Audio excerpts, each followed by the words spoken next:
ബദർ ശുഹദാക്കന്മാരെന്ന് പറഞ്ഞാൽ ഒരിക്കലും നാം കരുതരുത് ശത്രുക്കളുടെ അരികിലേക്ക് പോയി ശത്രുക്കളെ തേടിപ്പിടിച്ച് ആ ശത്രുക്കളുടെ ഇടയിലേക്ക് ചെന്ന് അവരോട് പടപൊരുതിയ ആളുകളെന്ന് നാം കരുതരുത്. കാരണം ബദർ യുദ്ധം എന്ന് പറയുന്നത് വളരെ ഒരു പ്രതിസന്ധി ഘട്ടങ്ങളിലായിരുന്നു. കാരണം ഹബീബായ നബി സല്ലല്ലാഹു അലൈഹി വസല്ലമ തങ്ങൾ മക്കയിൽ ഹബീബായ നബി തങ്ങൾക്ക് നുബുവത്ത് കിട്ടിയതിന് ശേഷം അള്ളാഹുവിന്റെ റസൂൽ മദീന വിശുദ്ധമായ മക്കയിൽ 53-ാമത്തെ വയസ്സുവരെ, അതായത് 13 വർഷക്കാലം പ്രയാസങ്ങളും ദുരിതങ്ങളും സങ്കടപ്പാടുകളും, നബി തങ്ങളെ ഭ്രാന്തൻ എന്ന് വിളിക്കുകയും കള്ളനെന്ന് പറയുകയും കളിയാക്കുകയും നബി തങ്ങളെ കല്ലെടുത്തെറിയുകയും ചെയ്തു മക്കയിലെ മുശ്രിക്കീങ്ങൾ. എന്തിന്റെ പേരിൽ? അള്ളാഹുവിന്റെ ഹബീബായ നബി തങ്ങളുടെ നുബുവത്ത് നിഷേധിച്ചുകൊണ്ട് മാത്രമായിരുന്നില്ല, അവരുടെ മനസ്സിന്റെ ഉള്ളിലുള്ള അസൂയ, ഹസദായിരുന്നു അതിന് കാരണമെന്ന് മഹാന്മാർ രേഖപ്പെടുത്തുകയാണ്. കാരണം അബൂജഹലിനോട് പോലും മഹാന്മാരായ പണ്ഡിതന്മാർ രേഖപ്പെടുത്തുകയാണ്, അബൂജഹലിനോട് അവിടെയുള്ള മക്കയിലുള്ള മുശ്രിക്കീങ്ങൾ ചോദിച്ചിട്ടുണ്ട്, മുഹമ്മദ് പറയുന്നത് സത്യമല്ലയോ? മുഹമ്മദ് പറയുന്നത് ഒരാളോടും കളവ് പറയരുത്, ഒരാളെയും പറ്റി ഗീബത്ത് പറയരുത്, നമീമത്ത് പറയരുത്, ഒരാളെയും അന്യായമായി ആക്രമിക്കരുത്, വേദനിപ്പിക്കരുത്. അയൽവാസിയായ മനുഷ്യൻ മുസ്ലിം അല്ലെങ്കിൽ പോലും, അവൻ ഇസ്ലാമിൽപ്പെട്ട ആളല്ലെങ്കിൽ പോലും അവനെ ബഹുമാനിക്കണം, അവനെ സ്നേഹിക്കണം. കൂട്ടുകുടുംബങ്ങൾ ഊട്ടി ഉറപ്പിക്കണം. ഭാര്യ ഭർത്താക്കന്മാരെ പിണങ്ങരുത്, അതുപോലെ കുടുംബങ്ങളോട് പിണങ്ങി നിൽക്കരുത്. സുഹൃത്തുക്കളോട് സ്നേഹം കാണിക്കണം, രാജ്യത്തിനെ സ്നേഹിക്കണം എന്നുള്ള രീതിയിലുള്ള പ്രബോധനങ്ങളല്ലയോ അള്ളാഹുവിന്റെ ഹബീബായ നബി മുഹമ്മദ് മുസ്തഫ തങ്ങൾ നടത്തിയത്? മുശ്രിക്കീങ്ങൾ ചോദിച്ചു, മുഹമ്മദ് പറയുന്നത് നീതിയല്ലയോ? മുഹമ്മദ് പറയുന്നത് അനീതിക്കൊന്നും അനീതിയായിട്ടൊന്നും പറയുന്നില്ലല്ലോ, മുഹമ്മദിനെ അംഗീകരിച്ചുകൂടെ എന്ന് ഒരു നാളിൽ മക്കയുടെ മുശ്രിക്കീങ്ങൾ അബൂജഹലിനോട് ചോദിച്ചപ്പോ അബൂജഹൽ മറുപടി കൊടുത്തതെന്താണെന്നറിയോ? കഅബയോട് ഏറ്റവും അടുത്ത ആൾ ഞാനല്ലയോ? എനിക്കല്ലേ അല്ലാഹു നുബുവത്ത് തരേണ്ടത്? എങ്ങനെയാ മുഹമ്മദിന് കൊടുക്കുക? മുഹമ്മദിന് കൊടുക്കാൻ പാടില്ലല്ലോ. എങ്ങനെയാ അത് മുഹമ്മദിന് കൊടുക്കുക? അത് ശരിയായിട്ടില്ല. അപ്പൊ അതായത് തനിച്ച ഹസദായിരുന്നു, അസൂയയായിരുന്നു അബൂജഹലിന് ഹബീബായ നബി തങ്ങളോട്. ആ അസൂയ മൂക്കുന്നതാണ് ശത്രുതയിലേക്ക് എത്തിയത്. മഹാന്മാരൊക്കെ പറയുന്നുണ്ട്, ഹസദ് മൂത്ത് കഴിഞ്ഞാൽ അത് ശത്രുതയിലേക്ക് എത്തിച്ചേരും.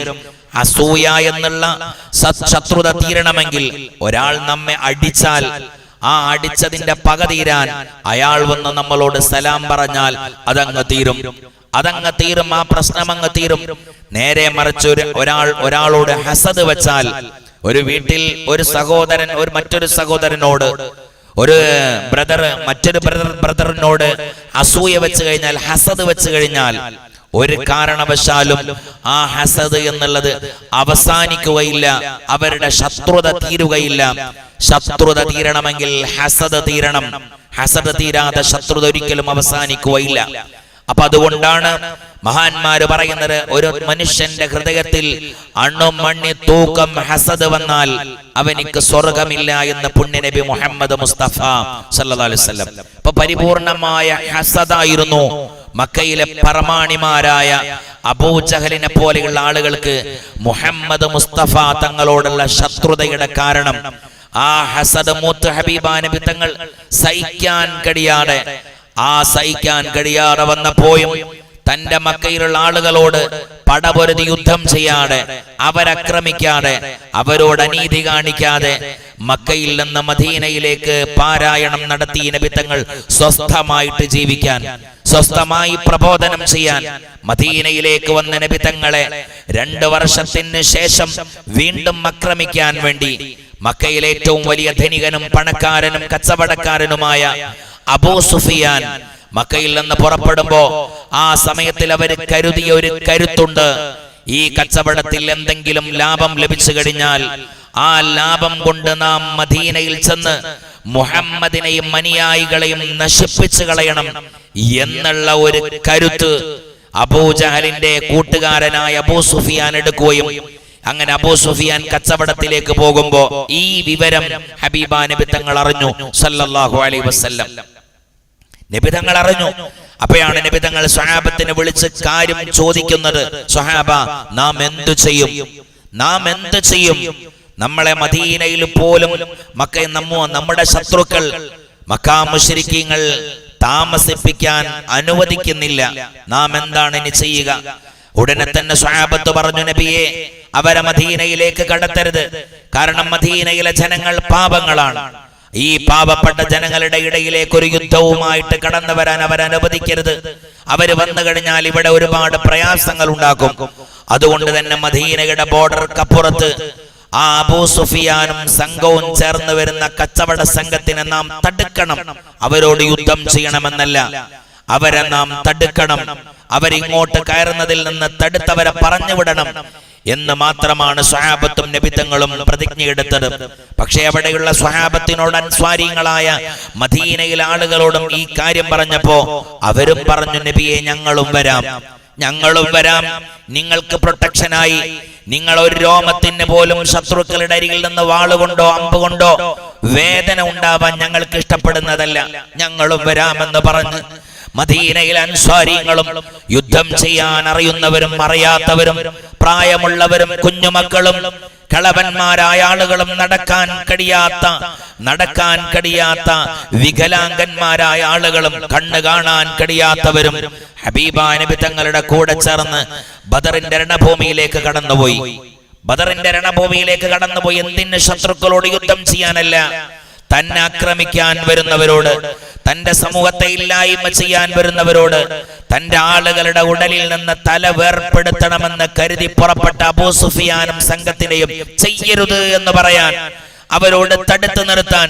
ഞങ്ങൾ നിങ്ങളുമായി യുദ്ധത്തിനില്ല, ഞങ്ങൾ നിങ്ങളുമായി പടപൊരുതാനില്ല, ഞങ്ങളൊന്ന് സ്വസ്ഥമായിട്ട് ജീവിക്കട്ടെ, ഞങ്ങളെ ഇനിയും വേദനിപ്പിക്കരുത്. 13 വർഷക്കാലം ഞങ്ങളെ കഷ്ടപ്പെടുത്തിയല്ലോ, ഇനിയും ഞങ്ങളെ കഷ്ടപ്പെടുത്തരുത് എന്ന് പറയാൻ വേണ്ടി മാത്രം ഹബീബായ നബി തങ്ങൾ മദീനത്തെ പള്ളിയിൽ നിന്ന് പുറപ്പെട്ടു സല്ലല്ലാഹു അലൈഹി വസല്ലം.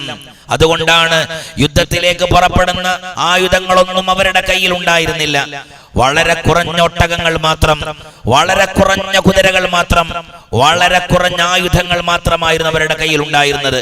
അവരൊരിക്കലും യുദ്ധം ആഗ്രഹിച്ചുകൊണ്ട് പുറപ്പെട്ട ആളുകളായിരുന്നില്ല. വളരെ കുറഞ്ഞ ആളുകൾ, 300 ചില്ലാനും വരുന്ന സ്വഹാബത്ത് ഒരു യുദ്ധത്തിന് അങ്ങനെ പുറപ്പെടുമോ? ഒരു പള്ളിയിൽ, ഒരു കുഞ്ഞു പള്ളിയിലേക്ക് ഒതുങ്ങാൻ പറ്റുന്ന ആളുകളാണ് അവിടേക്ക് പോകുന്നത്. അവർ യുദ്ധത്തിനല്ല പോയത്.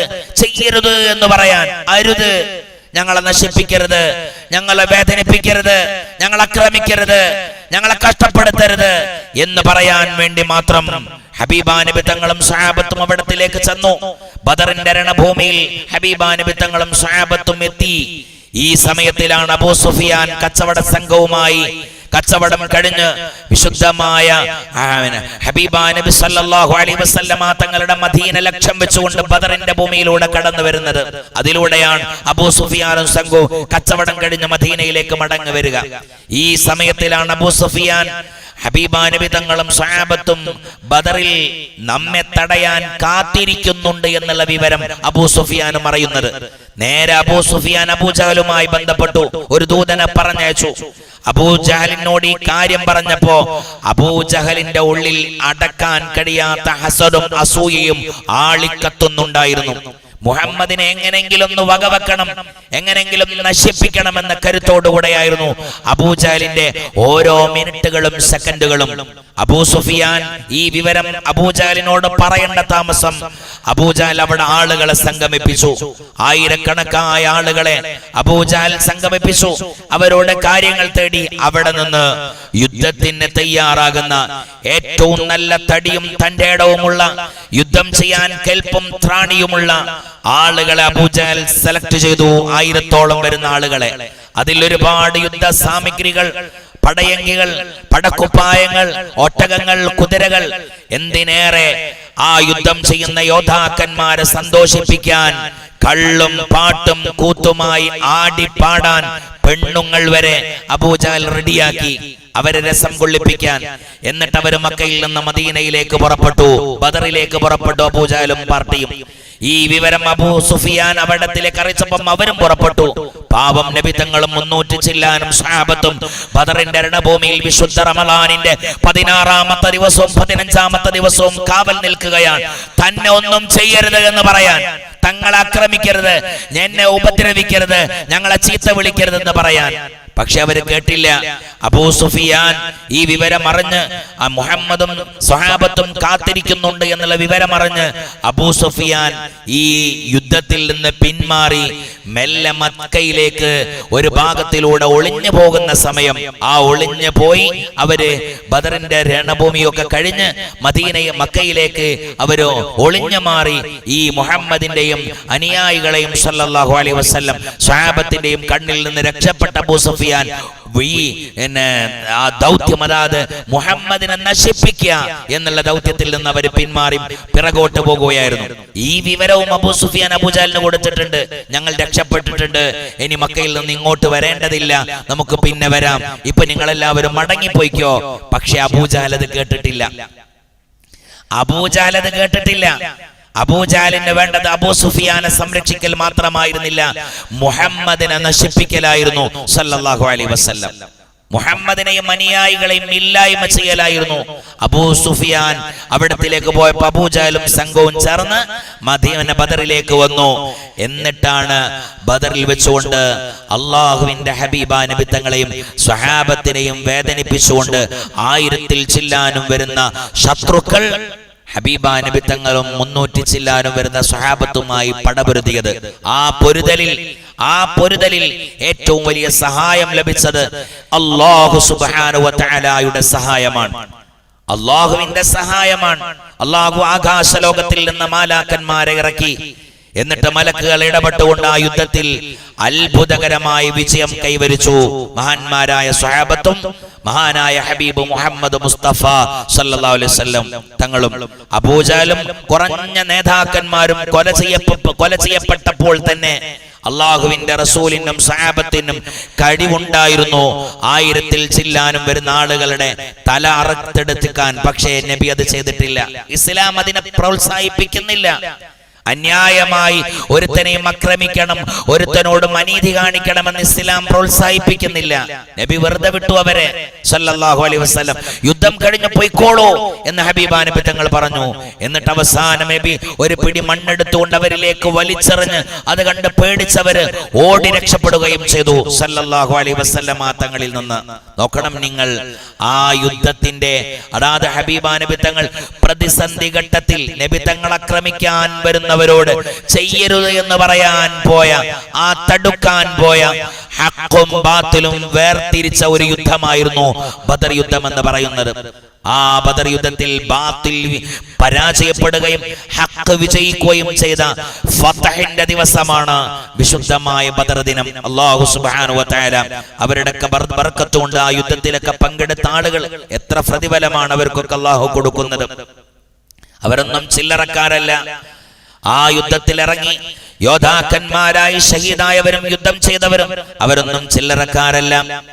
അല്ലാഹുവിന്റെ ഹബീബാ നബി തങ്ങൾ പറയുകയാണ് സല്ലല്ലാഹു അലൈഹി വസല്ലം, അന്ന നബി സല്ലല്ലാഹു അലൈഹി വസല്ലം ഖാല മാ മിൻ റജുലിൻ, അല്ലാഹുവിന്റെ റസൂൽ പറയുകയാണ്, മാ മിൻ റജുലിൻ യഗ്ബാറു വജ്ഹു ഫീ സബീലില്ലാഹ്, ആരെങ്കിലും യുദ്ധഭൂമിയിൽ വെച്ചുകൊണ്ട് യുദ്ധക്കളത്തിൽ വെച്ചുകൊണ്ട് യുദ്ധം ചെയ്യുകയാണ്, ആ യുദ്ധത്തിൽ അവന്റെ മുഖത്തേക്ക് പൊടിപടലങ്ങൾ പറക്കുകയാണ് എന്ന് പറഞ്ഞാൽ യുദ്ധരണഭൂമിയിൽ ശത്രുക്കൾ യുദ്ധം ചെയ്യുമ്പോൾ ആ യുദ്ധഭൂമിയിൽ മണ്ണുകൾ പൊടിപടലങ്ങൾ പറക്കുമല്ലോ. ആ പറക്കുന്ന സമയത്തിൽ ആ പറക്കുന്ന പൊടിമണലുകളിൽ നിന്ന് ഏതെങ്കിലും ഒരു പൊടിമണൽ യുദ്ധരണഭൂമിയിൽ യുദ്ധം ചെയ്യുന്ന മഹാന്മാരുടെ മുഖത്തേക്ക് എത്തിക്കഴിഞ്ഞാൽ അല്ലാഹുവിന്റെ റസൂൽ പറയുകയാണ്, ഇല്ലാ അമ്മനല്ലാഹു വജ്ഹഹു യൗമൽ ഖിയാമ, എന്റെ പ്രിയപ്പെട്ട ഉമ്മമാരെ, നമ്മൾ ഇന്ന് കൊണ്ടാടുന്ന ബദരീങ്ങളുടെ ഈ വിശുദ്ധമായ ദിവസമുണ്ടല്ലോ, ഇത് നിസാരമല്ല, ആളുകൾ നിസാരമല്ല. അല്ലാഹുവിന്റെ റസൂല് പറയുകയാണ്, ഇല്ലാ അമ്മനല്ലാഹു വജഹു യൗമൽ ഖിയാമ. അല്ലാഹു അവരുടെ മുഖമുണ്ടല്ലോ, ആ മുഖം നരകത്തിൽ നിന്ന് അല്ലാഹു രക്ഷപ്പെടുത്തുന്നതാണ്. അല്ലാഹു രക്ഷപ്പെടുത്തുന്നതാണ്. അവർ യുദ്ധരണ ഭൂമിയിൽ വെച്ചുകൊണ്ട് അവർ നടന്നു പോകുമ്പോ അവരുടെ കാലുകളിലേക്കും പൊടിമണ്ണുകൾ പരക്കുകയില്ലയോ. ഫീ സബീലില്ലാഹ്, അത് അല്ലാഹുവിന്റെ മാർഗത്തിൽ യുദ്ധം ചെയ്തവരാണവര്. അവരല്ലാഹുവിന്റെ മാർഗത്തിൽ യുദ്ധം ചെയ്തവരാണ്. ഹക്ക് വിജയിക്കണമെന്ന് കരുതിയവരാണ്. കുടുംബ ബന്ധം പുലർത്താനുള്ളൊരു മതം ഇവിടെ നിലനിൽക്കണമെന്ന് ആഗ്രഹിച്ചവരാണവർ. സ്നേഹവും ഐക്യവും സമാധാനവും നിലനിൽക്കുന്ന വിശുദ്ധമായ ദീൻ ഇവിടെ സംരക്ഷിക്കപ്പെടണമെന്ന് കൊതിച്ചവരാണവർ. അവർ യുദ്ധരണഭൂമിയിൽ പോയി യുദ്ധം ചെയ്തവരാണവർ. ആ രണഭൂമിയിൽ വെച്ചുകൊണ്ട് അവരുടെ കാലുകളിലേക്ക് പൊടിമണ്ണുകൾ വന്നവരാണ്. അല്ലാഹുവിന്റെ റസൂല് പറയുകയാണ്, ഇല്ലാ അമ്മനല്ലാഹു ഖദമൈഹി മിനന്നാരി യൗമൽ ഖിയാമ. അന്ത്യദിനത്തിൽ അവരുടെ കാലുണ്ടല്ലോ നരകത്തിൽ കടക്കുന്നതല്ല എന്ന് പറഞ്ഞ അവർക്ക് നരകമേ ഇല്ല എന്ന് പുണ്യനബി മുഹമ്മദ് മുസ്തഫ സ്വല്ലല്ലാഹു അലാ മുഹമ്മദ് സ്വല്ലല്ലാഹു അലൈഹി വസല്ലം. സ്വല്ലല്ലാഹു അലാ മുഹമ്മദ് സ്വല്ലല്ലാഹു അലൈഹി വസല്ലം. അങ്ങനെ അത്രയും വലിയ ഫദ്ലുള്ളവരാണവർ. നോക്കൂ നിങ്ങൾ, ഉഹദിന്റെ രണഭൂമിയിൽ കാലുകൊണ്ട് നടക്കാൻ പറ്റാത്ത അംർ ഇബ്നുൽ ജമൂഅ തങ്ങൾ അല്ലാഹുവിന്റെ റസൂലിന്റെ കൂടെ ഉഹദ് രണഭൂമിയിൽ വെച്ചുകൊണ്ട് യുദ്ധം ചെയ്തില്ലയോ? ഒന്നും അറിയൂല അവർക്ക്, യുദ്ധത്തിന്റെ ഒരടവ് അറിയൂല, പടവാള് പിടിക്കാൻ അറിയൂല, പരിച പിടിക്കാൻ അറിയൂല, ഒരാളെയും ആക്രമിക്കാൻ എന്നുവരെ അവരറിയുകയില്ല. അവർ യുദ്ധരണഭൂമിയിൽ പോകുകയും അല്ലാഹുവിന്റെ റസൂലിന് കാവൽ നിൽക്കുകയും ചെയ്ത സ്വഹാബിയാണവർ. ആ സ്വഹാബി വരൻ യുദ്ധരണഭൂമിയിൽ വെച്ചുകൊണ്ട് ലോകത്തോട് വിട പറഞ്ഞു പോകുകയാണ്. ഒരുപാട് ശരീരത്തിലേക്ക് ഒരുപാട് വെട്ടുകൾ കിട്ടി രക്തമൊഴുകിയിട്ടവർ ഉഹദിന്റെ രണഭൂമിയിൽ ഷഹീദാകുകയാണ്. ആ ഷഹീദായ അംർ ഇബ്നുൽ ജമൂഅ തങ്ങളെ നോക്കിയിട്ട് അല്ലാഹുവിന്റെ റസൂൽ സല്ലല്ലാഹു അലൈഹി വസല്ലമ തങ്ങൾ പറയുകയാണ്, സ്വഹാബാ ആ അംർ ഇബ്നുൽ ജമൂഅ തങ്ങളുടെ ശരീരത്തിലൂടെ ഒലിക്കുന്ന ഈ രക്തമുണ്ടല്ലോ, ആ രക്തത്തിൽ പടർന്നു കിടക്കുന്ന ആ പൊടികളും ണ്ടല്ലോ, അല്ലാഹുവിന്റെ റസൂൽ പറയുകയാണ്, കാന ലഹു ബിമിസ്ലി മാ അസാബഹു മിനൽ ഖുറാമിനൽ ഖുബാരി മിസ്കൻ യൗമൽ ഖിയാമ. അല്ലാഹുവിന്റെ റസൂൽ പറയുകയാണ്, ആ യോദ്ധാവിന്റെ ശരീരത്തിലൂടെ ഒലിച്ചിറങ്ങുന്ന രക്തത്തിൽ പൊടി പടർന്നു കിടക്കുന്ന ചളിയും പൊടിയും കരടുകളും പടർന്നു കിടക്കുന്ന രക്തമുണ്ടല്ലോ, അല്ലാഹുവിന്റെ റസൂൽ പറയുകയാണ്, നാളെ മഹ്ശറാബൻ സഭയിലേക്ക് അവർ ചെല്ലുമ്പോ അവരുടെ ശരീരത്തിൽ നിന്നത് മിസ്കിനാൽ സുഗന്ധം പരക്കുമെന്ന് മുഹമ്മദ് മുസ്തഫ സല്ലല്ലാഹു അലൈഹി വസല്ലം. എന്നിട്ട് മറ്റൊരു ഹദീസിലൂടെ കാണാം, അവർ നാളെ മഹ്ശറയിലേക്ക് വരുന്നത് ശരീരത്തിലുള്ള മുറിവോടുകൂടെയാണ്. നാളെ വരെ മഹ്ശറയിലേക്ക് യുദ്ധരണഭൂമിയിൽ വെച്ചുകൊണ്ട് ഷഹീദായ യോദ്ധാക്കന്മാരവര് കടന്നു വരുന്നത് അവര് ശരീരത്തിലുള്ള മുറിവോടുകൂടെയാണ്. സുബ്ഹാനല്ലാഹ്, ആ മുറിവോടുകൂടെ കടന്നു വരുമ്പോ അല്ലാഹുവിന്റെ റസൂൽ പറയുകയാണ്, അവരുടെ ശരീരത്തിൽ മുറിവും രക്തവും ഇങ്ങനെ ഒലിക്കുന്നത് കാണാം. പക്ഷേ അവരുടെ ആ ശരീരത്തിലൂടെ ഒലിക്കുന്ന രക്തത്തിന് മിസ്കിനേക്കാൾ സുഗന്ധമാണെന്ന് പുണ്യനബി മുഹമ്മദ് മുസ്തഫ സല്ലല്ലാഹു അലൈഹി വസല്ലം. അല്ലാഹുവേ, നാളെ മഹ്ശറയിൽ വെച്ചുകൊണ്ട് അവരെല്ലാം കാണാൻ നീ ഞങ്ങൾക്ക് തൗഫീഖ് നൽകണേ അല്ലാഹ്. അവർ അത്രയും വലിയ മഹാന്മാരാണ്.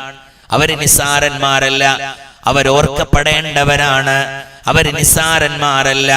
പോരാ, വീണ്ടും നബി തങ്ങൾ മറ്റൊരു ഹദീസിലൂടെ പറയുന്നു, സല്ലല്ലാഹു അലൈഹി വസല്ലം, ഗദവത്തുൻ ഫീ സബീലില്ലാഹി ഔ റൗഹത്തുൻ ഖൈറും മിനദ് ദുനിയാ വമാ ഫീഹാ. സ്വഹാബ, അല്ലാഹുവിന്റെ മാർഗത്തിൽ ദീൻ സംരക്ഷിക്കപ്പെടണം, ദീൻ സംരക്ഷിക്കപ്പെടണം, രാജ്യം സംരക്ഷിക്കപ്പെടണം. തന്നെ ആക്രമിക്കുന്നവരുടെ അരികിലേക്ക് ആക്രമിക്കരുതെന്ന് പറഞ്ഞുകൊണ്ട് അവരുടെ ഇടയിലേക്ക് കടന്നു ചെന്ന് അവരുമായി യുദ്ധം ചെയ്യേണ്ടി വന്നാൽ, അവരുമായി യുദ്ധം ചെയ്യുമ്പോ ആ യുദ്ധത്തിലെങ്ങാനും നിങ്ങൾ ഷഹീദായി പോയാൽ, അല്ലെങ്കിൽ ആ യുദ്ധരണഭൂമിയിലേക്ക് നിങ്ങൾ പുറപ്പെട്ടു കഴിഞ്ഞാൽ, അള്ളാഹുവിന്റെ റസൂൽ പറയുകയാണ്, ഖൈറും മിനദ് ദുനിയാ വമാ ഫീഹാ. സ്വഹാബ, ദുനിയാവിനേക്കാൾ, ദുനിയാവും അതിലുള്ള സകലമാന വസ്തുക്കളെക്കാളും ഏറ്റവും ഖൈറായത് നിങ്ങൾക്കതാണെന്ന് പുണ്യനബി മുഹമ്മദ് മുസ്തഫ സല്ലല്ലാഹു അലാ മുഹമ്മദ് സല്ലല്ലാഹു അലൈഹി വസല്ലം. വീണ്ടും നബി തങ്ങൾ പറയുന്നതായി ഉസ്മാൻ ഇബ്നു അഫ്ഫാൻ റളിയല്ലാഹു അൻഹു പറയുകയാണ്, ഖാല സമിഅതു റസൂലല്ലാഹി സല്ലല്ലാഹു അലൈഹി വസല്ലം യഖൂലു യൗമുൻ ഫീ സബീലില്ലാഹി ഖൈറും മിൻ അൽഫി യൗമിൻ ഫീഹാ സിവാക്. അല്ലാഹുവിന്റെ റസൂൽ പറയുകയാണ്, അല്ലാഹുവിന്റെ മാർഗത്തിൽ, അല്ലാഹുവിന്റെ വിശുദ്ധമായ ദീൻ സംരക്ഷിക്കപ്പെടണമെന്ന കരുത്തോടുകൂടെ ഒരാൾ ഇറങ്ങി പുറപ്പെട്ടു കഴിഞ്ഞാൽ അവർക്ക് അല്ലാഹു കൊടുക്കുന്ന പ്രതിഫലം എത്രയെന്നറിയോ? ആ ദിവസം എന്നുള്ളത് 1000 ദിവസത്തിനേക്കാൾ അവനിക്ക് ശ്രേഷ്ഠതയാണെന്ന്. 1000 ദിവസങ്ങൾ അവൻ അല്ലാഹുവിനെ ഇബാദത്ത് ചെയ്യുന്നതിനേക്കാൾ ഏറ്റവും ശ്രേഷ്ഠമായ ദിവസം അന്നത്തെ ദിവസമാണെന്ന് പുണ്യനബി മുഹമ്മദ് മുസ്തഫ സല്ലല്ലാഹു അലാ മുഹമ്മദ് സല്ലല്ലാഹു അലൈഹി വസല്ലം. സല്ലല്ലാഹു അലാ മുഹമ്മദ് സല്ലല്ലാഹു അലൈഹി വസല്ലം. അവരങ്ങനെ ജീവിച്ചവരാണ്, അവരങ്ങനെ കഴിഞ്ഞവരാണ്. നോക്കൂ നിങ്ങൾ സഹോദര, അള്ളാഹുവിന്റെ റസൂലിന്റെ കാലത്ത് യുദ്ധം ചെയ്യാൻ വേണ്ടി സ്വഹാബത്ത് പോകുമ്പോഴാണ് ഞാൻ നേരത്തെ പറഞ്ഞ അംർ ഇബ്നുൽ ജമൂഹ് റളിയല്ലാഹു അൻഹു വീട്ടിൽ നിന്ന് പുറത്തേക്ക് ഇറങ്ങുന്നത് യുദ്ധം ചെയ്യാൻ. കാലിന് നടക്കാൻ പോലും അവർക്ക് കഴിയൂല, കാലുകൊണ്ട് നടക്കാൻ അവർക്ക് കഴിയൂല, മുടന്തനാണ്. ഇന്ന് വരെ യുദ്ധം ചെയ്യാൻ അവർക്ക് അറിയില്ല, പടവാൾ പിടിക്കാൻ അറിയില്ല, പരിച പിടിക്കാൻ അറിയില്ല. അവരാണ് യുദ്ധത്തിന് പുറപ്പെടുന്നത്. സുബ്ഹാനല്ലാഹ്. അവരിങ്ങനെ ഹബീബാൻ ബിദങ്ങളും സ്വഹാബത്തും വരിയായി യുദ്ധത്തിലേക്ക് പുറപ്പെടുമ്പോ അള്ളാഹുവിന്റെ റസൂലിന്റെ അരികിലേക്ക് എത്തിപ്പെടാൻ അംർ ഇബ്നുൽ ജമൂഹ് തങ്ങൾ ചുട്ടുപൊള്ളുന്ന മണലാരണ്യത്തിലൂടെ പ്രയാസപ്പെട്ടുകൊണ്ട് ഞരങ്ങി വരികയാണ്. കറുകറുത്ത അംർ ഇബ്നുൽ ജമൂഹ് തങ്ങള്, കാലിന് മുടന്തുള്ള അംർ ഇബ്നുൽ ജമൂഹ് തങ്ങള്, നടക്കാൻ കഴിയാത്ത അംർ ഇബ്നുൽ ജമൂഹ് റളിയല്ലാഹു അൻഹു നിരങ്ങി വരികയാണ്. എന്നിട്ട് അംർ ഇബ്നുൽ ജമൂഹ് തങ്ങൾ ദൂരെ നിന്ന് വിളിക്കുകയാണ്, ബഖിൻ ബഖിൻ യാ റസൂലല്ലാഹ്, ഒന്നവിടെ നിൽക്കി നബിയേ, ഒന്നവിടെ നിൽക്കൂ യാ റസൂലല്ലാഹ്. നബി തങ്ങൾ തിരിഞ്ഞു നോക്കുമ്പോഴാണ് കാലിന് മുടന്തുള്ള അംർ ഇബ്നുൽ ജമൂഹ് തങ്ങൾ നിരങ്ങി വരുന്നത്. നബി തങ്ങൾ ദൂരെ നിന്ന് ചോദിച്ചു, മാ ഹമലക യാ അംറു, എന്തിനാ അംറേ നീ ഇങ്ങനെ നിരങ്ങി വരുന്നത്? എവിടേക്കാ നീ വരുന്നത്? എന്തേ നിന്റെ ആവശ്യം അംറേ? ഉടനെ തന്നെ അംർ തങ്ങൾ പറഞ്ഞു, ബഖിൻ നിക്കി നബിയേ, ഒരു കാര്യം പറയാനുണ്ട്. അള്ളാഹുവിന്റെ റസൂലിന്റെ അരികിലേക്ക് വന്ന് നബി തങ്ങൾ സഞ്ചരിക്കുന്ന ഒട്ടകത്തിന്റെ കാല് പിടിച്ചുകൊണ്ട് അംർ ഇബ്നുൽ ജമൂഹ് തങ്ങൾ എഴുന്നേറ്റ് നിന്ന് റസൂലുള്ളാഹിയോട് ചോദിക്കുകയാണ്, അല്ലാഹുവിന്റെ റസൂലേ, ഇന്നി ഉരീദു അൻ അകൂന മിൻ അഹ്ലിഹാ, ഇന്നി ഉരീദു അൻ അകൂന മിൻ അഹ്ലിഹാ, ഞാനും വരട്ടെയോ നബിയേ നിങ്ങളുടെ കൂടെ യുദ്ധം ചെയ്യാൻ? ഞാനും പങ്കെടുക്കട്ടെയോ നബിയേ യുദ്ധത്തില്? ഞാനും പങ്കെടുക്കട്ടെയോ റസൂലേ യുദ്ധരണ ഭൂമിയിലോട്ട്? അല്ലാഹുവിന്റെ റസൂൽ ആ മനുഷ്യനെ യുദ്ധത്തിലേക്ക് തയ്യാർ ചെയ്യുന്നതിന്റെ മുമ്പായി ആ വരിയിൽ നിന്ന് 2 ചെറുപ്പക്കാർ മക്കൾ ചാടി അങ്ങ് റസൂലുള്ളാഹിയുടെ മുമ്പിലേക്ക് വീണിട്ട് പറയാണ്, യാ റസൂലല്ലാഹ്, അല്ലാഹുവിന്റെ റസൂലേ, ഇത് ഞങ്ങളുടെ പിതാവാണ് നബിയേ, ഇത് ഞങ്ങളുടെ പിതാവാണ് നബിയേ. ഈ പിതാവിന് ഇന്ന് വരെ യുദ്ധം അറിയില്ല, യുദ്ധം ഇന്ന് വരെ നേരിട്ട് കാണുക പോലും ചെയ്യാത്ത ആളാണ് നബിയേ. ഞങ്ങളുടെ പിതാവ് വാള് പിടിക്കാൻ അറിയൂല, പരിച പിടിക്കാൻ അറിയൂല. അള്ളാഹുവിന്റെ റസൂലേ, ഞങ്ങളുടെ വീട്ടിൽ 2 പെങ്ങന്മാരും എൻ്റെ ഉമ്മയുമാണ്, ഞങ്ങളുടെ ഉമ്മയുമാണുള്ളത്. ഞങ്ങളുടെ പിതാവിനൊന്ന് അവോയ്ഡ് ചെയ്യുമോ യാ റസൂലല്ലാഹ്? വീട്ടിലേക്ക് എന്നെ പറഞ്ഞേക്കോ? ഉടനെ തന്നെ ഇതങ്ങ് കേട്ടപ്പോ അംർ ഇബ്നുൽ ജമൂഅ തങ്ങൾ പൊട്ടി കരയുകയാണ്. അള്ളാഹുവിന്റെ റസൂലിന്റെ മുമ്പിൽ മഹാനായ അംർ ഇബ്നുൽ ജമൂഅ തങ്ങൾ അങ്ങ് വിങ്ങി കരയുകയാണ് സല്ലല്ലാഹു അലൈഹി വസല്ലം. അള്ളാഹുവിന്റെ റസൂൽ ചോദിക്കുകയാണ്, അല്ല അംറേ, നീ എന്തിനാ കരയുന്നത്? അംറേ, നീ എന്തിനാ കരയുന്നത്? പ്രയാസപ്പെടേണ്ടതില്ല.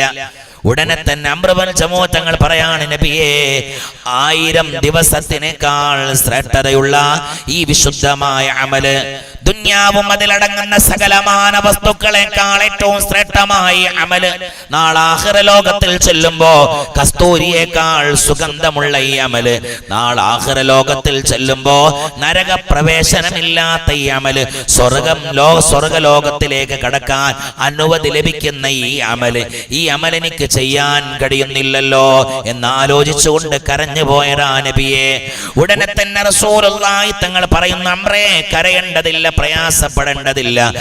ലൈസ അലൽ അറജി ഹഖുൻ അലൽ ജിഹാദ്,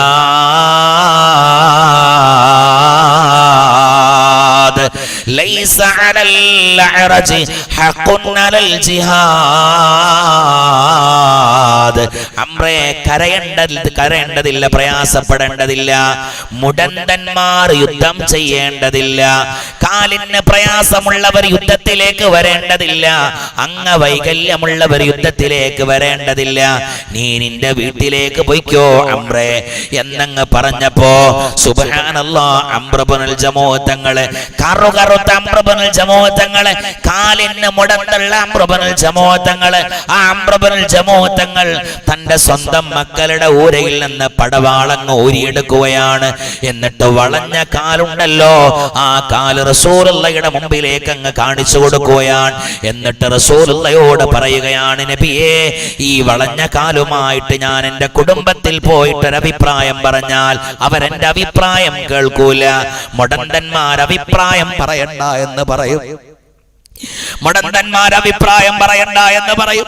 ഞാനൊരു കാര്യത്തിലേക്ക് ഇറങ്ങിയാൽ ആരും എന്നെ സപ്പോർട്ട് ചെയ്യില്ല. അതിന്റെ കാരണം എന്റെ മുടന്തുള്ള കാല. യാ റസൂലല്ലാഹ്, അല്ലാഹുവിന്റെ റസൂലേ, ഈ മുടന്തുള്ള കാലുകൊണ്ട് ദുനിയാവിൽ എനിക്കൊരു സ്ഥാനം ഇല്ലാത്തതുപോലെ, എനിക്ക് ദുനിയാവിൽ ഒരു സ്ഥാനവും ലഭിക്കാത്തതുപോലെ ആഖിറത്തിലും സ്ഥാനം ലഭിക്കാത്ത ഭാഗ്യം കാലാണോ നബിയേ ഈ കാല്? എങ്കിൽ ഈ കാല് എനിക്ക് വേണ്ട നബിയേ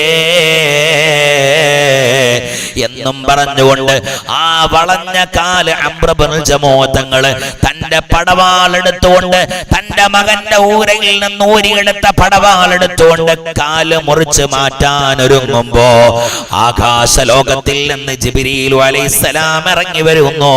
എന്നിട്ട് ഇറങ്ങി വന്നിട്ട് നബി തങ്ങളോട് പറയാണ്, യാ റസൂലല്ലാഹ്, അംറിന്റെ കയ്യിൽ നിന്ന് ആ വാള് വാങ്ങി വെച്ചോളൂ നബിയേ. അംർ കാല് മുറിച്ച് കളയും നബിയേ. നബിയേ, നിങ്ങൾക്ക് ഞാനൊരു ശബ്ദം കേൾപ്പിച്ചു തരാം നബിയേ എന്ന് പറഞ്ഞുകൊണ്ട് നബി തങ്ങൾക്കൊരു ശബ്ദം കേൾപ്പിച്ചു കൊടുക്കുകയാണ്. നബി തങ്ങൾ ചോദിക്കുകയാണ്, എവിടെ നിന്നാ ജിബ്രീലേ ഈ ശബ്ദം കേൾക്കുന്നത്? ജിബ്രീൽ അലൈഹിസ്സലാം പറയുകയാണ്, നബിയേ, അംർ ഇബ്നുൽ ജമൂഅ തങ്ങളെ വളഞ്ഞ കാലുണ്ടല്ലോ, ആ കാല് നാളെ സ്വർഗത്തിൽ കുത്തുന്ന ശബ്ദമാ നബിയെ കേൾക്കുന്നത്. അംർ സ്വർഗത്തിലൂടെ നടന്നു പോകുന്ന കാൽപാദങ്ങളുടെ കാലൊച്ചകളാ നബിയെ നിങ്ങൾ കേൾക്കുന്നത് നബിയെ. അംറിനെ തടുക്കണ്ട നബിയെ.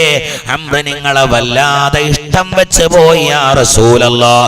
അംറിന് നിങ്ങളോട് വല്ലാത്ത സ്നേഹമാ നബിയെ. അംറിന് നിങ്ങളോട് വല്ലാത്ത ഇഷ്കാണ് നബിയെ. അടക്കാൻ കഴിയാത്ത പ്രണയമാണ് നബിയെ. അംറിനെ യുദ്ധത്തിലേക്ക് കൂട്ടിക്കോളൂ യാ റസൂലല്ലാഹ്. സല്ലല്ലാഹു അലാ മുഹമ്മദ് സല്ലല്ലാഹു അലൈഹി വസല്ലം. സല്ലല്ലാഹു അലാ മുഹമ്മദ് സല്ലല്ലാഹു അലൈഹി വസല്ലം. അതാണ് സ്വഹാബത്ത്. സ്വഹാബത്താരും ശത്രുക്കളോടുള്ള ദേഷ്യം ഉണ്ടായിരുന്നില്ല, ശത്രുക്കളോട് യുദ്ധം ചെയ്തിരുന്നത് ഹബീബിനോടുള്ള അടക്കാൻ കഴിയാത്ത പ്രണയമായിരുന്നു. അള്ളാഹുവിന്റെ റസൂലിനോടുള്ള ഏറ്റവും അമിതമായ ഇഷ്കിന്റെ അതിരുകൾ കാണാത്ത, വരമ്പുകൾ കാണാത്ത പ്രണയമായിരുന്നു സ്വഹാബത്തിന് നബി തങ്ങളോട് സല്ലല്ലാഹു അലൈഹി വസല്ലം. അല്ലാതെ ശത്രുവിനോടുള്ള വൈരാഗ്യം കൊണ്ടല്ല. അതുകൊണ്ടല്ലയോ അലി റളിയല്ലാഹു അൻഹു ഖൈബറിന്റെ രണഭൂമിയിൽ തന്റെ ഒരു ശത്രുവിനെ വെറുതെ വിട്ടത്. അലി റളിയല്ലാഹു അൻഹു ഒരു ശത്രുവിനെ, ഒരു മല്ലനായ, ഒരു നല്ല മിടുക്കുള്ള, കഴിവുള്ള, ത്രാണിയുള്ള, യുദ്ധത്തിന്റെ അടവുകളും പയറ്റുകളും അറിയുന്ന ഒരു ശത്രുവിനോട് ഖൈബറിന്റെ രണഭൂമിയിൽ വെച്ചുകൊണ്ട് യുദ്ധം ചെയ്യുമ്പോ ആ യുദ്ധത്തിന്റെ ഇടക്ക് ആ ശത്രുവിനെ പിടിച്ച് കീഴ്പ്പെടുത്തുകയാണ് അലി റളിയല്ലാഹു അൻഹു. കീഴ്പ്പെടുത്തി. എന്നിട്ട് ആ ശത്രുവിനെ വാളുകൊണ്ട് വെട്ടാൻ ഒരുങ്ങുമ്പോ ആ ശത്രു അലിയുടെ മുഖത്തേക്ക് കാർക്കിച്ചു തുപ്പുകയാണ്. കാർക്കിച്ചു തുപ്പിയപ്പോ അലി തങ്ങൾ ആ പടവാള് മാറ്റിവെക്കുകയാണ്. അദ്ദേഹത്തിനെ കൊന്നിട്ടില്ല, അദ്ദേഹത്തിനെ വധിച്ചിട്ടില്ല, അദ്ദേഹത്തിലെ പടവാള് കൊണ്ട് വെട്ടിയിട്ടില്ല. സ്വഹാബത്ത് ചോദിച്ചു, അലിയെ ഇത്രയും നല്ല ചാൻസ് ഉണ്ടായിട്ട് എന്തേ അവരുടെ ശരീരത്തിലേക്ക് നിങ്ങൾ പടവാളിനെ കുത്തിയിറക്കാഞ്ഞത്? ഉടനെ തന്നെ അലി പറഞ്ഞത്, അവൻ എന്റെ മുഖത്തേക്ക് കാർക്കിച്ചു തുപ്പിയപ്പോ എനിക്കൊരു ദേഷ്യം വന്നുപോയി. ഞാൻ എങ്ങാനും ഈ പടവാളുകൊണ്ട് എന്റെ കാരണത്താൽ എന്റെ പക തീർക്കാനാണ് ഞാൻ അവന്റെ ശരീരത്തിലേക്ക് വാള് വെച്ചതെങ്കിൽ നാളെ എന്റെ റബ്ബിന്റെ കോടതിയിൽ അല്ലാഹു എന്നെ ശിക്ഷിക്കുമെന്ന് പറഞ്ഞവരാണ് സ്വഹാബത്ത്. അവരവരുടെ കാര്യലാഭത്തിനല്ലായിരുന്നു ചെയ്തിരുന്നത്, ദീൻ പ്രചരിപ്പിക്കാനുമല്ല യുദ്ധം ചെയ്തത്. അങ്ങനെ കരുതരുത്. ദീൻ പടവാള് കൊണ്ടാണ് പ്രചരിപ്പിച്ചതെന്ന് കരുതരുത്. അങ്ങനെ നമ്മൾ ചിന്തിക്കുകയും ചെയ്യരുത്. യുദ്ധം എന്നുള്ളത് വലിയ പ്രതിഫലം ലഭിക്കുന്ന സംഗതിയാണെന്ന് കരുതി യുദ്ധത്തിന് കൊതിക്കരുതെന്ന് നബി മുഹമ്മദ് മുസ്തഫ സല്ലല്ലാഹു അലൈഹി വസല്ലം. അക്രമത്തിന് കൊതിക്കരുത്. ഒരാളെ ചീത്ത വിളിക്കാനും ആക്ഷേപിക്കാനും തെറി പറയാനും പടവാള് കൊണ്ട് യുദ്ധം ചെയ്യാനും നിങ്ങൾ അങ്ങനെ മോഹിക്കരുത്, ആഗ്രഹിക്കരുത്. അല്ലാഹുവിന്റെ റസൂൽ പറയുകയാണ് സല്ലല്ലാഹു അലൈഹി വസല്ലം, അങ്ങനെ ചിന്തിക്കരുത്. നമുക്ക് വേണ്ടത് എപ്പോഴും ശാന്തിയും സമാധാനവുമാണ്. നമ്മുടെ രാജ്യത്തിന്റെ സന്തോഷം, രാജ്യത്തിന്റെ സമാധാനം, അയൽവക്കങ്ങളുടെ സമാധാനം, നാടിന്റെ സന്തോഷം. കലഹങ്ങളും കച്ചറകളും ഒച്ചപ്പാടുകളും ബഹളങ്ങളുമല്ല വിശുദ്ധമായ ദീൻ. ശാന്തിയാണ്, സമാധാനമാണ്, സൗഹാർദ്ദമാണ്. പക്ഷേ നടന്ന യുദ്ധങ്ങളെല്ലാം ആ യുദ്ധത്തിൽ പങ്കെടുത്ത സ്വഹാബത്തിനെ നാം തെറ്റിദ്ധരിക്കരുത്. അവരാരും തന്റെ വൈരാഗ്യങ്ങൾ തീർക്കാൻ ശത്രുക്കളോട് യുദ്ധം ചെയ്തവരായിരുന്നില്ല. വരുന്ന ശത്രുക്കളെ തടുത്ത് നിർത്തിയവരായിരുന്നു മഹാന്മാർ. ചെയ്യരുത് എന്ന് പറഞ്ഞവരായിരുന്നു. മനസ്സിലായിട്ടില്ല. തന്നെ ആക്രമിക്കാൻ ഇസ്ലാമിനെ മുൻകഴിഞ്ഞു പോയ ചരിത്രങ്ങളിൽ ഉടനീളം സ്വഹാബത്തിനെ ഇങ്ങോട്ട് വന്ന് ആക്രമിച്ച്, അതിന് മുമ്പ് എത്ര തവണ നബിതങ്ങൾ കല്ലെടുത്തെറിഞ്ഞു സല്ലല്ലാഹു അലൈഹി വസല്ലം. നബിതങ്ങൾ നടന്നു പോകുന്ന വഴിയിൽ കുപ്പയെറിഞ്ഞു. നബിതങ്ങളെ മുഖത്തേക്ക് കാർക്കിച്ചു തുപ്പി. റസൂലിന്റെ അനുയായികളെ മുഴുവനും കൊല ചെയ്തു. മുഹമ്മദിന്റെ തല അറുത്തു വരുന്നവർക്ക് 100 ഒട്ടകം കൊടുക്കാമെന്ന് പറഞ്ഞു. ഇങ്ങനെയൊക്കെ ഉപദ്രവിച്ചിട്ടും ഹബീബാ നബി തങ്ങൾ അവരുമായി യുദ്ധത്തിലേക്ക് പോകാൻ തയ്യാർ ചെയ്തിട്ടില്ല, കരുതിയിട്ടില്ല.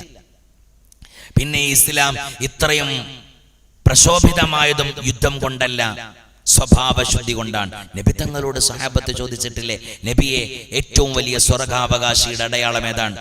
നബി പറഞ്ഞു കൊടുത്തിട്ടില്ല യുദ്ധം ചെയ്യുന്നവനാണെന്ന്, യോദ്ധാവാണെന്ന് നബി പറഞ്ഞില്ല.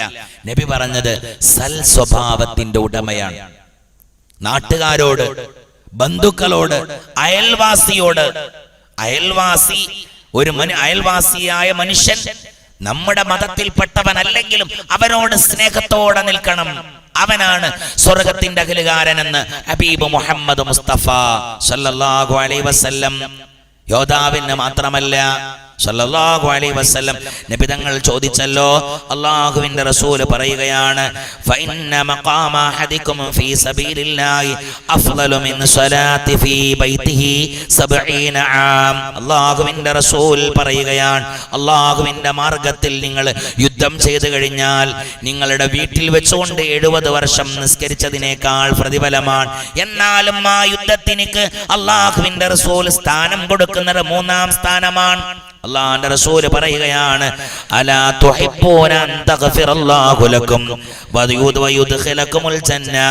അല്ലാഹുവിന്റെ റസൂൽ പറയുകയാണ്, നിങ്ങളുടെ പാപങ്ങൾ അല്ലാഹു പുറത്തു തരാൻ, നിങ്ങളുടെ പാപങ്ങൾ അല്ലാഹു പുറത്തു തരാൻ, നിങ്ങൾക്ക് നാളെ സ്വർഗ്ഗം ലഭിക്കാൻ നിങ്ങൾക്ക് ഞാനൊരു വഴി പറഞ്ഞു തരട്ടെയോ എന്ന് അല്ലാഹുവിന്റെ റസൂൽ സ്വഹാബത്തിനോട് ചോദിച്ചപ്പോ സ്വഹാബത്ത് പറഞ്ഞു, നഅം യാ റസൂലല്ലാഹ്, പറഞ്ഞു തരും നബിയേ, പറഞ്ഞു തരും യാ റസൂലല്ലാഹ്. ഉടനെ തന്നെ നബി തങ്ങൾ പറയുകയാണ്, അത് യോദ്ധാവ് അതായത് തന്നെ നശിപ്പിക്കാൻ വേണ്ടി കടന്നു വരുന്ന ആളുകളോട് എതിർത്തുകൊണ്ട് അവരെ ചെറുത്തു നിൽക്കുന്ന ആളുകളാണ് അല്ലാഹുവിന്റെ കോടതിയിൽ ഏറ്റവും വലിയ മഹാന്മാരെന്ന് ഹബീബാ റസൂലുള്ളാഹി സ്വല്ലല്ലാഹു അലൈഹി വസല്ലം. അല്ലാഹു തൗഫീഖ് നൽകട്ടെ. അല്ലാഹുവേ, മഹാന്മാരായ ബദരീങ്ങളുടെ ബറക്കത്ത് കൊണ്ട് നീ ഞങ്ങൾക്ക് ഖൈർ നൽകണേ അല്ലാഹ്. അപ്പോൾ അവരാരാണ്? തന്റെ ശത്രുക്കൾ തന്നെ നശിപ്പിക്കാൻ വേണ്ടി വരുന്നവരോട് ചെയ്യരുത് എന്ന് പറഞ്ഞ് തടുത്തു നിർത്തിയവരാണ് അവര്. അതാണ് ബദർ യുദ്ധം, ബദർ ശുഹദാക്കന്മാർ. ഇതിൽ 14 ആളുകൾ ഷഹീദായി. അവിടെ തന്നെ അവർ മറവിട്ട് കിടക്കുന്നു. ബാക്കി എല്ലാവരും പല ഭാഗങ്ങളിൽ കഴിയുന്ന പല ഭാഗങ്ങളിലേക്ക് ഇസ്ലാമിക പ്രബോധനവുമായിട്ട് കടന്നുപോയവരുണ്ട്. മദീനയിൽ മറവിട്ടവരുണ്ട്, മക്കയിൽ മറവിട്ടവരുണ്ട്, പല സ്ഥലങ്ങളിലും പല രാജ്യങ്ങളിലും മറവിട്ട് കിടക്കുന്ന മഹാന്മാരുണ്ട്. ഏതായിരുന്നാലും അവർ ആ യുദ്ധം ചെയ്ത യുദ്ധ ദിവസമാണ് 17 എന്ന് പറയുന്നത്. വിശുദ്ധമായ റമളാൻ 17 എന്ന് പറയുന്നത് അവരെ സ്നേഹിക്കണം, അവരുടെ പേരുകൾ ദിവസേന പറയണം. കൂലിയുള്ള സംഗതിയാണ്. അല്ലാഹുവിന്റെ റസൂല് പറഞ്ഞിട്ടില്ലയോ, സ്വാലിഹീങ്ങളെ സംബന്ധിച്ച് പറയലും ഓർക്കലും അത് നമ്മുടെ പാപം പുറത്തു തരാനുള്ള കാരണമാണ്. നമ്മുടെ ജീവിതത്തിൽ നാം ചെയ്തു പോയ ദോഷങ്ങളില്ലേ, നാം കണ്ണുകൊണ്ട് ചെയ്തു പോയ ഹറാം, കാതുകൊണ്ട് കേട്ടുപോയ ഹറാം, നാവ് കൊണ്ട് സംസാരിച്ചു പോയ ഹറാം, ഇതെല്ലാം പൊറുക്കാനുള്ള കാരണമാണ്.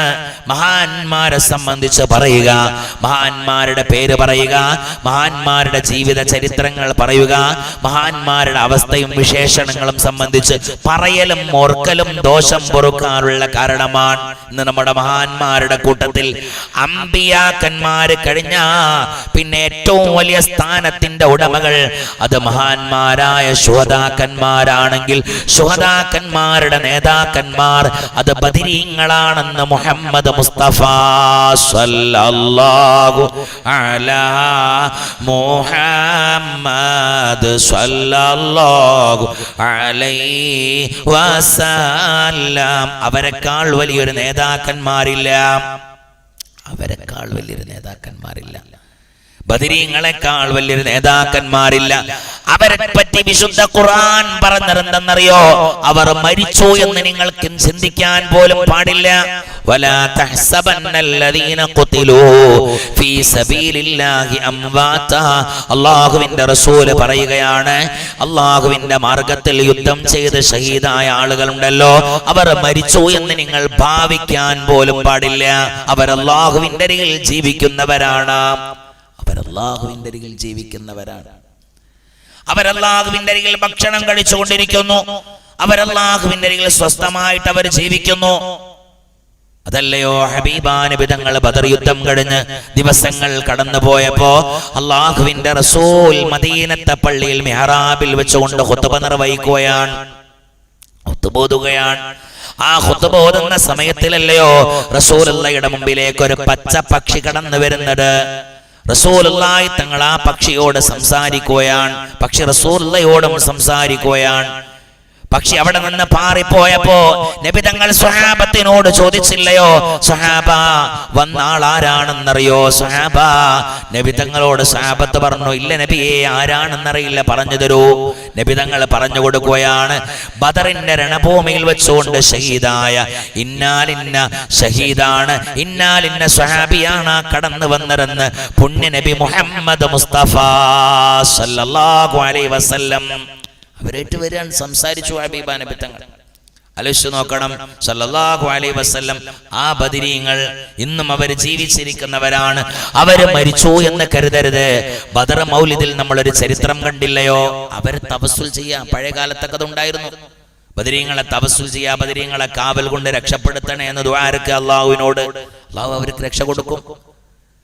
ആലോചിച്ചു നോക്കൂ, ഒരു ഹാജി ഹജ്ജിന് പോകുമ്പോ അദ്ദേഹത്തിന്റെ സ്വത്തുക്കളും വീടുകളും സംരക്ഷിക്കാൻ അദ്ദേഹം ചെയ്ത പണി എന്തെന്നറിയോ? ബദർ യോദ്ധാക്കന്മാരുടെ പേരെഴുതി വെച്ചു എന്നുള്ളതാണ്. വീട്ടിന്റെ മുമ്പിൽ ബദരീങ്ങളെ പേരെഴുതി വെച്ചു. അദ്ദേഹം ഹജ്ജിന് പോയി. കള്ളന്മാര് കളവ് നടത്താൻ ആ വീട്ടിലേക്ക് വന്നപ്പോ വീട്ടിന്റെ ഉള്ളിൽ വെച്ചുകൊണ്ട് ആയുധങ്ങളുടെ ശബ്ദങ്ങൾ കേൾക്കുകയാണ്. ബദർ മൗലിദിൽ കാണാമല്ലോ, ആയുധങ്ങളുടെ ശബ്ദങ്ങൾ കേൾക്കുകയാണ്. കള്ളന്മാർ പിരിഞ്ഞോടുകയാണ്, പിന്തിരിഞ്ഞു പോകുകയാണ്. വീണ്ടും രണ്ടാമത്തെ ദിവസവും അവർ വന്നു, ഇതേ ശബ്ദം കേൾക്കുന്നു. അവർ വീണ്ടും പോയി. മൂന്നാമത്തെ ദിവസവും അവർ വന്നു, ഇതേ ശബ്ദം കേൾക്കുകയാണ്. പിന്നെ അവർ പിന്നീട് ആ കളവ് നടത്താൻ ആ വീട്ടിലേക്ക് കയറിയില്ല. പിന്നെ അദ്ദേഹം ഹജ്ജ് കഴിഞ്ഞ് മടങ്ങി വന്നപ്പോ കള്ളന്മാരുടെ കളവുകളെല്ലാം നിർത്തിയിട്ട് അവർ ഈ ഹാജിയാരോട് ചോദിച്ചു, ഞങ്ങൾ ഇവിടെ കക്കാൻ വന്നിരുന്നു, ഞങ്ങൾ കള്ളന്മാരായി ജീവിച്ചവരാണ് പഴയ കാലത്ത്. ഇപ്പൊ ഞങ്ങൾക്ക് കളവില്ല, ഞങ്ങൾ കക്കാറില്ല, ഞങ്ങൾ കളവ് പറയാറില്ല, നടത്താറില്ല, ഞങ്ങൾ അതിൽ നിന്നെല്ലാം തൗബ ചെയ്ത് പിന്മാറിയിട്ടുണ്ട്. പക്ഷേ ഞങ്ങൾക്കൊരു കാര്യം അറിയേണ്ടതുണ്ട്. ഞങ്ങൾ ഇവിടെ കക്കാൻ വന്നപ്പോ ആയുധങ്ങളുടെ ശബ്ദങ്ങൾ ഞങ്ങൾ കേട്ടിട്ടുണ്ട്. ആരെയാ നിങ്ങൾ ഇവിടെ നിർത്തിയത്? ഉടനെ തന്നെ അദ്ദേഹം പറഞ്ഞ വർത്താനം എന്താണെന്നറിയോ? ഞാൻ ഇന്നാലിന്ന മനുഷ്യന്റെ അരികിൽ എന്റെ വീടിനൊരു കാവൽ വേണമെന്ന് പറഞ്ഞപ്പോ അദ്ദേഹം എന്നോട് പറഞ്ഞത് ബദരീങ്ങളുടെ പേരെഴുതി വെക്കാൻ എന്നാണ്. അങ്ങനെ ബദരീങ്ങളെ പേര് ഞാൻ എഴുതി എന്റെ വീടിന്റെ മുമ്പിൽ സ്ഥാപിച്ചതാണ്. ഇതല്ലാതെ വേറൊരു കാവൽക്കാരെയും ഞാൻ നിർത്തിയിട്ടില്ല. അതാണ് ഏറ്റവും വലിയ കാവൽക്കാരും അവരാണ്. ഏറ്റവും വലിയ കാവൽക്കാരും അവരാണ്. അവരെ തവസ്സുൽ ചെയ്യുക, അവരുടെ പേര് പറയുക. അതുകൊണ്ട് നമുക്ക് ഒരുപാട് വിജയങ്ങൾ ഉണ്ടാവും. അല്ലാഹു നമ്മുടെ പ്രയാസങ്ങളും നമ്മുടെ ബുദ്ധിമുട്ടുകളും ഇന്ന് നമ്മൾ നേരത്തെ പറഞ്ഞ ബദരീങ്ങളുടെ ബർക്കത്ത് കൊണ്ട് അല്ലാഹു നമ്മുടെ പ്രയാസങ്ങളും ബുദ്ധിമുട്ടുകളും അല്ലാഹു തീർത്ത് തരട്ടെ. ഉറക്കാമീൻ പറഞ്ഞ പടച്ചോനെ തീർത്ത് തരണേ തമ്പുരാനെ. അവരെ ബർക്കത്ത് കൊണ്ട് അല്ലാഹു നമുക്ക് രക്ഷ അല്ലാഹു നൽകുമാറാവട്ടെ. ഒരുപാട് ആളുകൾ അവരുടെ പേര് മഹാനായ ശൈഖുനാ ശംസുൽ ഉലമാ ശംസുലുലമക്ക് ദിവസേന 12 തവണ ബദരീങ്ങളുടെ പേര് പറയുമായിരുന്നു. 12 തവണ.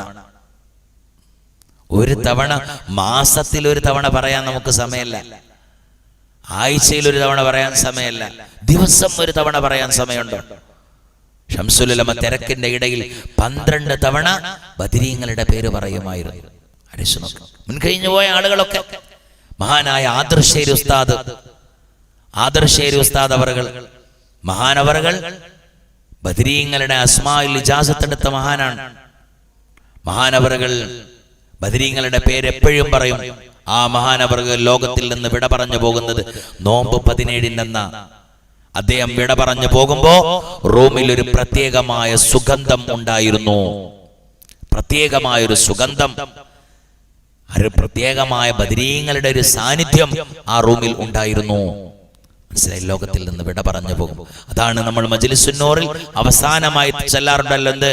ദാഹമൗതത് കൂട്ടിടും ഇബ്ലീസ് കോസിനെ കാട്ടിടും നേരം ലഈനവനാട്ടുവാൻ ബദരീങ്ങളാൽ തുണ റബ്ബനാ ലാ ഇലാഹ ഇല്ലല്ലാഹു ലാ ഇലാഹ ഇല്ലല്ലാഹ് ലാ ഇലാഹ ഇല്ലല്ലാഹു മുഹമ്മദുർ റസൂലുള്ളാഹ്.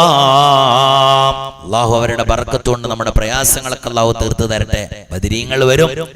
മരിക്കാൻ കിടക്കുന്ന സമയത്തിൽ ബദരീങ്ങളുടെ പേര് പറയുന്നവർ ഉമ്മമാരെ ദിവസേന നമ്മൾ ഒരു തവണയെങ്കിലും അസ്മാഉൽ ബദർ ചൊല്ലണം. ഒരു തവണയെങ്കിലും അസ്മാഉൽ ബദർ ചൊല്ലണം. അങ്ങനെയുള്ള ആളുകൾ ലോകത്തിൽ നിന്ന് വിട പറഞ്ഞു പോകുമ്പോ അസ്റാഗീൽ അലൈഹിസ്സലാം അവരുടെ ശരീരത്തിൽ നിന്ന് ആത്മാവിനെ പിടിച്ചു വലിക്കുമ്പോ തൊണ്ടക്കൊയ്യുടെ ഭാഗത്തിൽ നിന്ന് ഉണങ്ങിയ പരുത്തി ഉണ്ടല്ലോ, അത് മുള്ളിൽ കുടുങ്ങിയാൽ എങ്ങനെയാണോ മനുഷ്യൻ അതിനെ വലിച്ചൂരിയെടുക്കുക, അതേപോലെ പ്രയാസപ്പെട്ടുകൊണ്ട് ആ വസ്ത്രത്തിനെ എടുക്കുമ്പോ ആ വസ്ത്രത്തിനെ എടുക്കുന്നത് പോലെ നമ്മുടെ തൊണ്ടക്കൊയിൽ നിന്ന് ആത്മാവിനെ പിടിച്ചു പറിക്കുന്ന സമയത്തിൽ ആരും നമുക്ക് ചൊല്ലിത്തരാടെ ലാ ഇലാഹ ഇല്ലല്ലാഹ് എന്ന് പറയാറുള്ള കഴിവ് വേണോ? അല്ലെങ്കിൽ ആരെങ്കിലും നമുക്ക് കലിമ ചൊല്ലിത്തരുമ്പോ ഇബ്ലീസ് ലഅനത്തുല്ലാഹ് നമ്മുടെ അരികിൽ വന്നിട്ട് മോനെ ലാ ഇലാഹ ഇല്ലല്ലാഹ് പറയണ്ട, ലാ ഇലാഹ ഇല്ലല്ലാഹ് പറഞ്ഞുകൊണ്ട് മരിച്ചവരുടെ കൂട്ടത്തിൽപ്പെട്ട ആളായിരുന്നു ഞാൻ. ഇബ്ലീസ് അങ്ങനെയാ പറയാ. ഒരാൾ മരിക്കാൻ പോകുമ്പോ അവന്റെ അരികിലേക്ക് അവന്റെ മരിച്ചുപോയ ഉമ്മമാരുടെ കോലത്തിൽ അല്ലെങ്കിൽ അവന്റെ മരിച്ചുപോയ ഉസ്താദുമാരുടെ കോലത്തിലാണ് ഇബ്ലീസ് ലഅനത്തുള്ള എവിടത്തിലേക്ക് വരിക? മരിക്കാൻ കിടക്കുന്ന ആളുകളുടെ അബ്ദുൽ ഗഫൂർ സാഹിബ് മരിക്കാൻ പോകുകയാണെങ്കിൽ നിങ്ങളുടെ മരിച്ചുപോയ വല്യമ്മല്ലേ, ആ വല്യമ്മയുടെ കോലത്തിലാണ് ഇബ്ലീസ് ലഅനത്തുള്ള നിങ്ങളുടെ അരികിലേക്ക് വരിക. ആ ഇബ്ലീസ് ലഅനത്തുള്ള വന്നിട്ട് നിങ്ങളെ പിഴപ്പിക്കും. മരിച്ചുപോയ വല്യമ്മയുടെ കോലത്തിൽ, മരിച്ചുപോയ വല്യാപ്പയുടെ കോലത്തിൽ, മരിച്ചുപോയ ഉസ്താദുമാരുടെ കോലത്തിൽ വരും. എന്നിട്ട് നമുക്ക് കലിമ ചൊല്ലിത്തരുമ്പോ നാം ആ ലാ ഇലാഹ ഇല്ലല്ലാഹ് പറയാൻ നിൽക്കുകയാണ്. അപ്പൊ നമ്മുടെ വല്യമ്മ പറയും, എങ്ങനെ ഇബ്ലീസിന്റെ കോലത്തിൽ വന്നിട്ട് പറയും, ചെല്ലണ്ടേ, അങ്ങനെ ലാ ഇലാഹ ഇല്ലല്ലാഹ് അവരൊക്കെ പറയുന്നത് കേട്ടുന്ന മാതിരി ഇജ്ജങ്ങനെ പറയാൻ നിൽക്കണ്ട, അങ്ങനെ പറഞ്ഞ ഞങ്ങൾക്കും ചൊല്ലിത്തന്നിരുന്നു ലാ ഇലാഹ ഇല്ലല്ലാഹ്. അത് കാരണമായി ഞങ്ങൾ ഇന്ന് ഖബറിൽ ശിക്ഷ അനുഭവപ്പെട്ടുകൊണ്ടിരിക്കുകയാണ്. അതുകൊണ്ട് മോനെ പറയരുതെന്ന് പറയും. ഇത് പറയുന്ന ഇബ്ലീസ് ലഅനത്തുല്ലാഹ് അവനെ ആട്ടിയോടിക്കാനുള്ള കഴിവ് വേണോ? അത് മഹാന്മാരായ ബദരീങ്ങളെ കൊണ്ടുണ്ട്. ദാഹമൗതത് കൂട്ടിടും ഇബ്ലീസ് കോസിനെ കാട്ടിടും, നേരം ലഈനവനാട്ടുവാൻ ബദരീങ്ങളാൽ തുണ റബ്ബനാ. അല്ലാഹുവേ ഞങ്ങൾക്ക് നീ തൗഫീഖ് നൽകണേ അല്ലാഹ്. ബദരീങ്ങളുടെ പ്രത്യേകമായ കാവൽ അല്ലാഹുവേ ഞങ്ങൾക്ക് നൽകണേ അല്ലാഹ്. ഞങ്ങളുടെ ഉമ്മമാർക്ക് നൽകണേ അല്ലാഹ്. ഞങ്ങളുടെ പിതാക്കന്മാർക്ക് നൽകണേ അല്ലാഹ്. ഞങ്ങളുടെ കുടുംബങ്ങൾക്ക് നൽകണേ അല്ലാഹ്. ഞങ്ങളുടെ ബന്ധുക്കൾക്ക് നൽകണേ അല്ലാഹ്. ഞങ്ങളുടെ അയൽവാസികൾക്ക് നൽകണേ അല്ലാഹ്. അല്ലാഹു നൽകുമാറാവട്ടെ. ആമീൻ ആമീൻ ആമീൻ. അപ്പൊ ബദറിന്റെ ചരിത്രങ്ങൾ കേൾക്കാത്തവരല്ല നാം, കേട്ടവരാണ്. ഇഷ്ടം പോലെ തവണ നമ്മൾ കേട്ടവരാണ്. അതുകൊണ്ടാണ് അതിലേക്കൊന്നും കടക്കാതിരുന്നത്. അപ്പം ബദരീങ്ങളുടെ മഹത്വം അതിമഹത്വമുള്ളതാണ്. അവരൊക്കെ യോദ്ധാക്കന്മാരാണ്.